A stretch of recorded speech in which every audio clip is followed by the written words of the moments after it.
ẹ wá wo ohun tó ṣẹlẹ̀ ní ọjọ́ tí wọ́n ṣe culturati tó ń ṣe ayẹyẹ.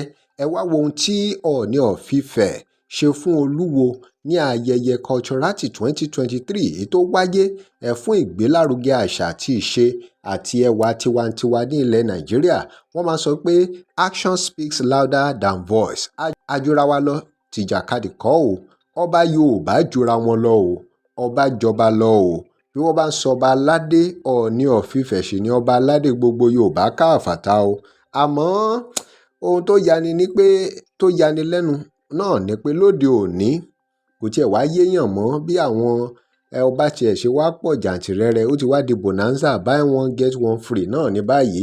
Nítorí pé láyé ìgbà yẹn nígbà tá a wà ń kékeré, wọ́n jẹ́ kó yé wa pé Yorùbá ní ọba méje láti ọ̀dọ̀ Odùduwà. Àmọ́ lóde òní wọ́n ti kọjá 40 o, wọ́n kọjá 50. Kódà Odùduwà gan ti fún everybody ní title.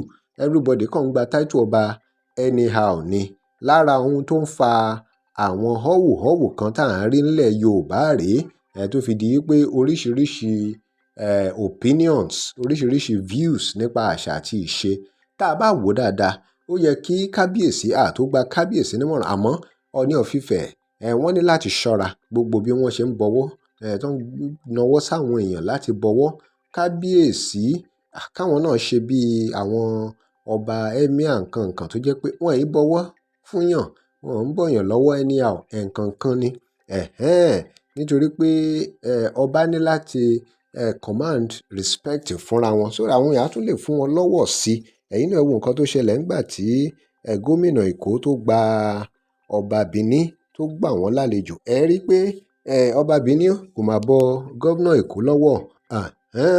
Òun gangan nìyẹn. Àmọ́ wá ní fọ́nrán kan tí mo fẹ́ fi hàn yín lórí ohun tó ṣẹlẹ̀ láàrin Ooni àti Oluwo of Iwo. Mò ń bọ̀.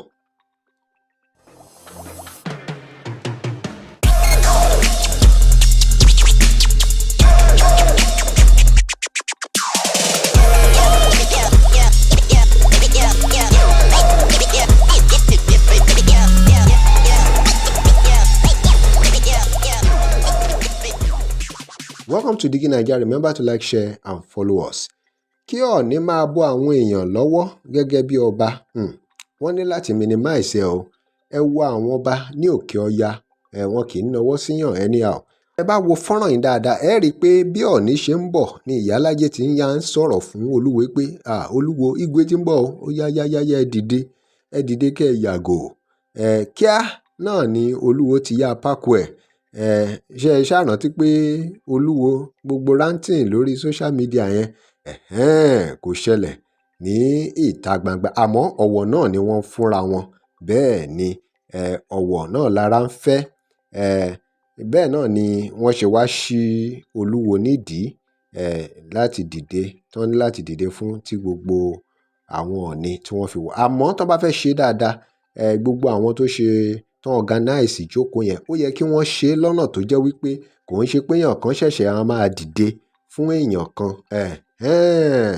But tẹ́ bá tún wá wò ó, ẹ wá rí i pé lẹ́yìn ìgbà tí Ọọ̀ni jókòó tán, nítorí ọ̀rọ̀ yẹn dàbí ìgbà tó jẹ́ pé wọ́n ṣí Olúwo nídìí bí ordinary person ni, tó wá jẹ́ pé extreme náà ni wọ́n padà lọ jókòó sí.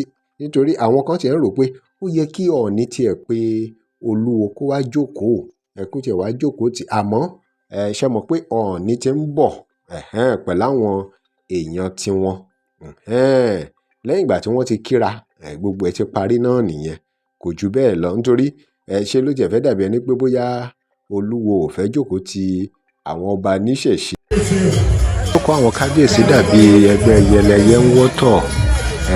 Àwọn sẹ́ẹ̀tì ọba kan ni wọ́n jọ jókòó pọ̀. Ẹ rí pé kábíyèsí Olúwo of Iwo wọ́n fi wọ́n sílẹ̀ ní extreme ibi tí wọ́n wà. Àkíyèsí tá à ń pe àwọn kábíyèsí wa sí náà ni pé kí wọ́n fúnra wọn lọ́wọ́ tó tọ́. Káwọn ẹ̀yà tó kù, àwọn ọba tó kù, kí wọ́n lè máa fún wa ní ọ̀wọ̀ bó ṣe. Kódà kí àwọn olóṣèlú gan pàápàá kán lè máa fún wọn lọ. Àmọ́ gẹ́gẹ́ bá a ṣe máa ń sọ pé ẹni bá ti jẹ dòdò níbi àìṣòdodo, kò ní lè sòdodo. Bẹ́ẹ̀ náà ló ṣe rí. Nítorí bẹ́nu bá jẹ, ojú á tì. Òun la ṣe ń sọ wípé kí àwọn lọ́balọ́ba wa kí wọ́n fúnra wọn lọ́wọ̀ tó tọ́ o, kí wọ́n lè máa fún wọn lọ́wọ̀ tí wọ́n fẹ́. Drop comment yín, remember to like, share and follow us. Thanks for watching.